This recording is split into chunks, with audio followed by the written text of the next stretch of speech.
যাচ্ছ কোথায়? শ্বশুর বাড়ি। নিচ্ছ কি? দইয়ের হাড়ি। আর কি নিলে? পান সুপারি। আরও কিছু? লুঙ্গি শাড়ি। কার জন্য? শ্বশুর শাশুড়ি। মিষ্টি কই? কিনেছি ওই।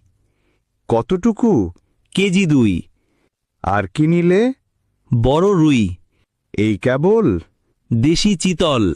আর কিছু নাই? আছে মশাই। কি আছে বল? আঙুর ফল। বাহ, বেশ। নিলাম সন্দেশ। এবার তো থাম, ফজলিয়াম।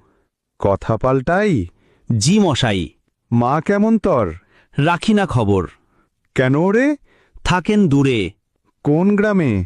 বৃদ্ধাশ্রমে। কেন তবে? সুখ ভেবে। সুখ চাই কার? বউটা আমার। ছি মদন, ছি। ভুল করেছি। মস্ত ভুল। এখন মাসুল? পাল্টা আজি। কি বাবুজি? বউটা তর। কাঁদবে অন্তর। এত ভালোবাসা? একদম খাসা। শোন মদন, বলছি আমি, বাজার করলি নামি দামি, খাবে তর শ্বশুর শাশুড়ি, মায়ে পায় না ভাত তরকারি, পড়িয়া বউয়ের প্রেমে রাখলি মাকে বৃদ্ধাশ্রমে, চোখে যদি